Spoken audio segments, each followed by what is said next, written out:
Hey guys, Saf here with another Raid Shadow Legends video. Now today we're going to be talking about arena updates.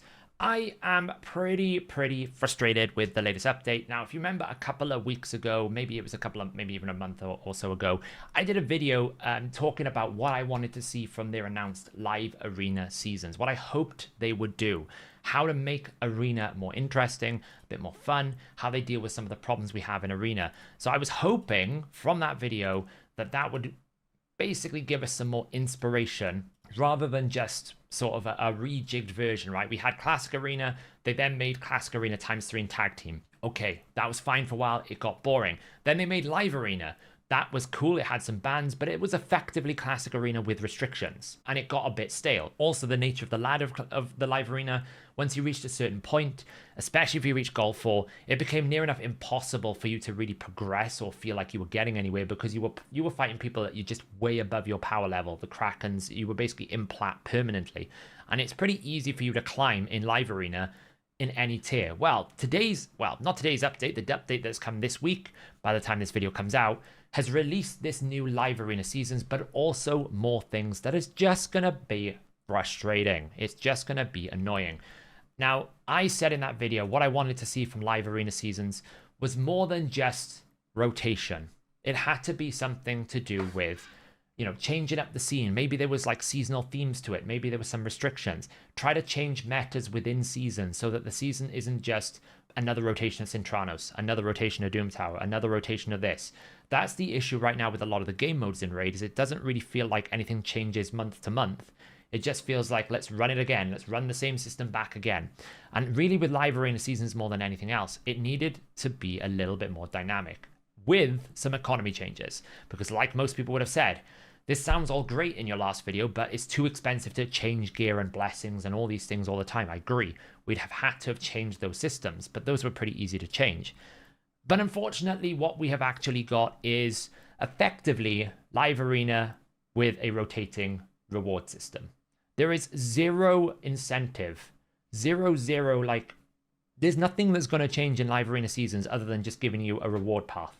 It is just lacking any sort of innovation, creativity, or excitement, or like, I don't know how any player is going to be excited about running Gold 4 live arena with a different reward track. Okay, great. If you really love arena, you get more rewards, you win.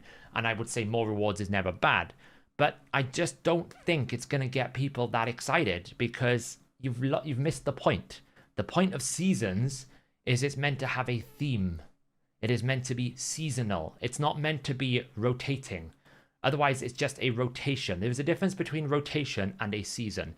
What they have created is a live arena rotation, which is every 4 weeks, you're going to have a new reward track. And okay, you can compete to be the number one. Congrats. I mean, that's going to basically be, right, I can tell you who's going to be the number ones because I can just look at the leaderboard and it'll be everyone in this list. I am not going to be able to compete with these people, and I don't think I should. And I'm not asking to compete with them.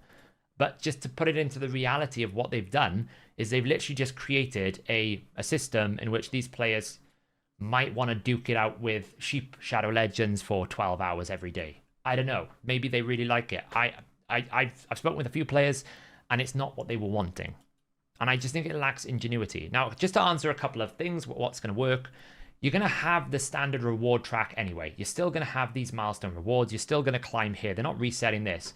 All they're going to do is add a second point generation, and they're going to basically make you climb a different ladder and then reset that ladder. That is all that is live arena scenes in a nutshell. It's a different ladder that resets every 4 weeks, and there is no other changes. I could have cooked that up in 5 minutes. I don't understand why we've been having live arena for 6 months, 7 months. If that is it, that is very poor. It's very limited. Like, they can do way better than that. They have a really good team over at Playrim. They can do better than that. Maybe the rewards are great. I don't know. The other issue with that reward track, of course, is it's going to give you gear. Now, gear is not the problem. I do think adding 2 more variable sets, but only giving us 100 slots is a bit of an issue. Because the main issue with variable sets, more than any other artifact set, is you need accessories. Accessories are tied to factions. So if I want to have a 9-piece bonus in Rebirth, I think one of the new sets, then effectively I need to be able to get a ring, an amulet, and a banner from the same faction And that's before we even talk about the stats. So if I want to get a Lady Mikage in 9 out of Rebirth, as an example, I need to be able to get a ring, an amulet, and a banner for just Shadowkin. Now, if I want to have one set for every faction, well, there are 16 factions in the game, right? 4, 8, 12, 13, 14, 15, or 15. 15 factions in the game, which means you multiply 3 by 15. Now you've got 45. So before I even get into trying to get good gear, I need a minimum of 45 accessories just to be able to make the set. And then because we've got 2 new sets, you double that, we're at like 90. So the 100 bonus they've given us has been immediately consumed by just needing to have the bare minimum. Now, if I want to be able to get accessory banners and critical rate banners and stuff like this, this is untenable. We already do not have enough space. With all of these variable sets that are going on right now, you're just making it worse. Because now I'm actually going to be having a lot more. Putting aside the problem of trying to actually get 9-piece bonuses on these variable sets is incredibly hard for some places where you can't craft them or farm them or buy them. That's like a big issue. Like if I look at my Marius right now, we've been doing Cintranos for months at this point, if not over a year. Right now, if I was to put Marius in Merciless, this would be my option list.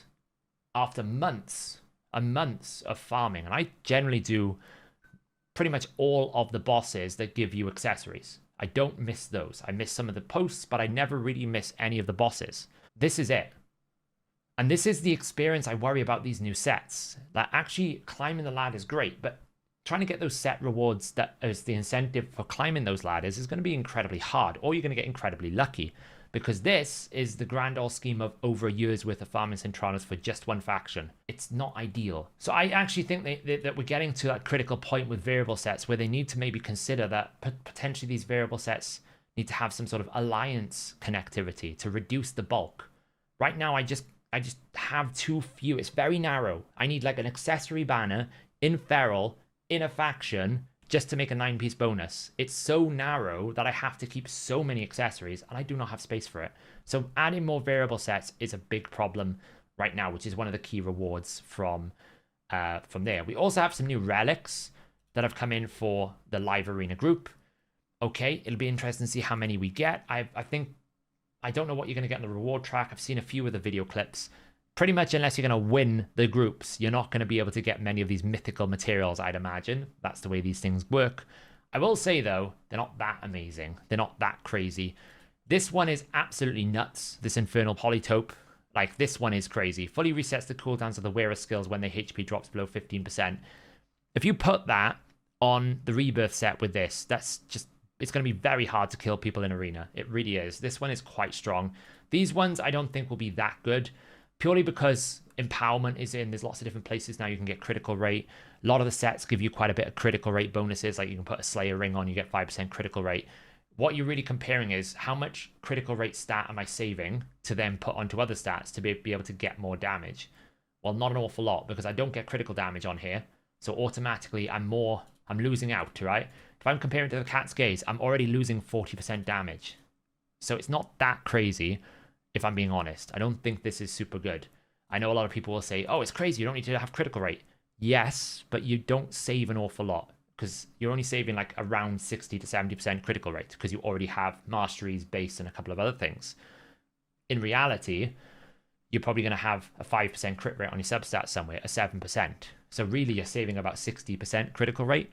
Well, that's really only a 20% difference here. So I might as well just get Cat's Gaze and just get more damage, or I might as well take, you know, Erethi's Comet and take the 30% flat multiplicative damage, or take something like this and get the 21%, right? There are better options, I think, than this, and it's mythical, so it's hard to get. These other ones are not too bad.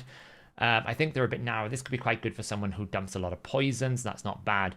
This, I think, could be quite good. The Moon Death Orchid, actually, I think it's probably the best one of the accessible group, just because it gives you bonus pure damage.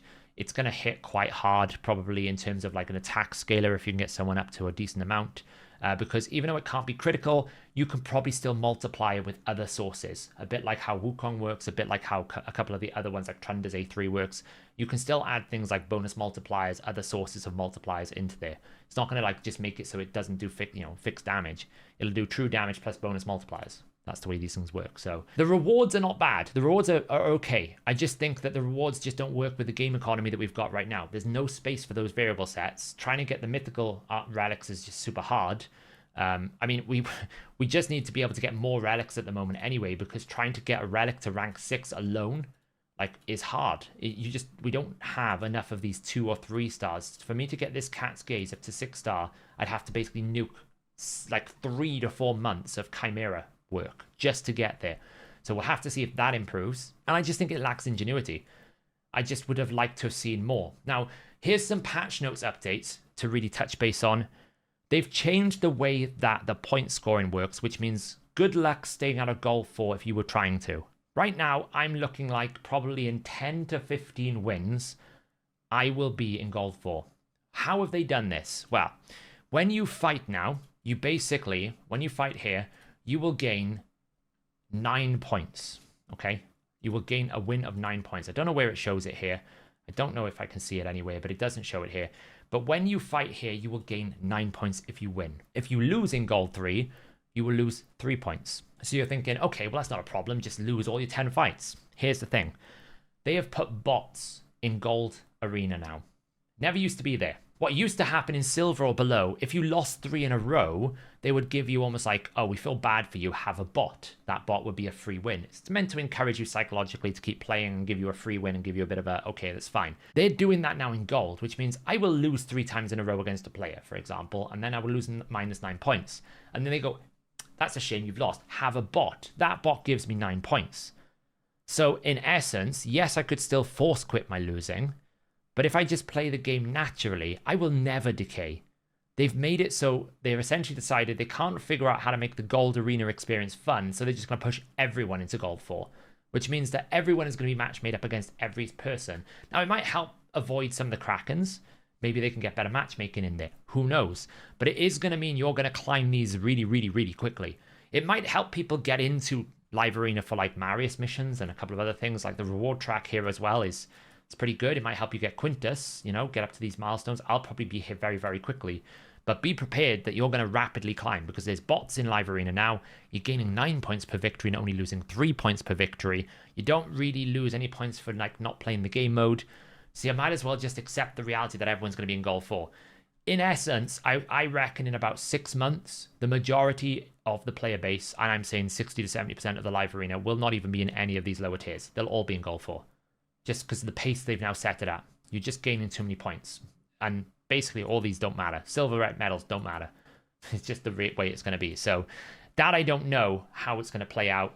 We'll have to see. But yeah, I guess, guys, the summary of this video is I'm a little bit disappointed personally in the Live Arena seasons. I thought they could do better. I thought they could be more a little bit more creative. Where's my restrictions? Where's my changes of themes? Where's the thematic feeling of the season? It's not really a season. It's a rotation with a reward track that's going to basically work in parallel with the pre-existing season. It's still going to be Armands. It's still going to be Mythicals. It's still going to be Marius. It's still going to be the same 5 champions pretty much in every single fight. Marius.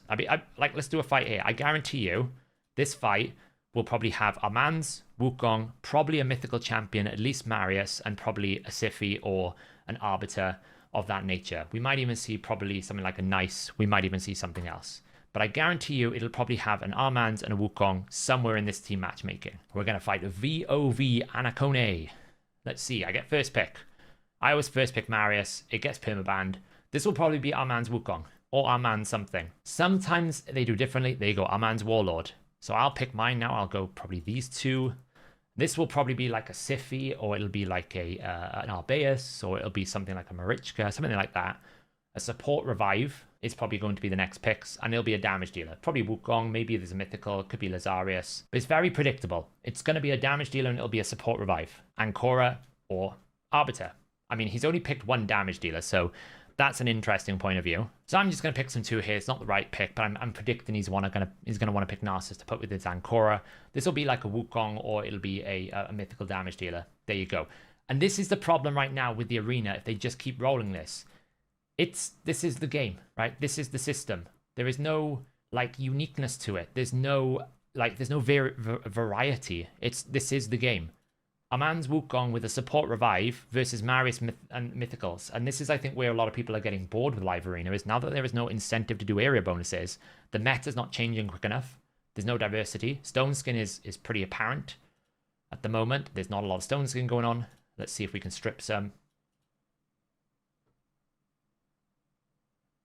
And we're going to get locked out here, which is probably still okay because I'm expecting them. He's probably going to pony my champion. That's actually not a problem, though. We'll just see it. We'll probably get one shot by the Wukong, who's got Cat's Gaze now, so he's doing true damage all the time. That's kind of like the way it goes. And that is that is the reality here. We can still win, though, if we can get our turn back, but I doubt it. And this is basically the Live Arena experience. If you let our mans through, you're going to get turn meter control to death, and that is the end of the game. So, I don't know, guys. Let me know in the comments below, how are you feeling about the whole experience? I'm feeling a little bit like they could have done so much more. It's not really a Live Arena season. It's basically, they go like +3, -3, +9. It's not really a season. It is simply just a rotating reward ladder, and it could have been better. Let me know in the comments below, how would you approach it? Are you feeling excited about it? I will say the Rebirth set is extremely powerful for a variable set. I actually think the Rebirth set is crazy strong for a support. 32% speed, being able to get a block damage if someone needs to be revived and they reset their ability cooldowns. I mean, it's practically a champion at this point, that set. It's really, really crazy. I don't really think the other one is as good because I think you need the 9-piece bonus to justify it, and you lose Stone Skin for your damage dealers. So I don't think the other one is super strong, but definitely a Rebirth is crazy for your supports. Let me know in the comments below what you think, guys. I'm not really loving it. Hopefully it will improve, and I'll catch you guys in the next video.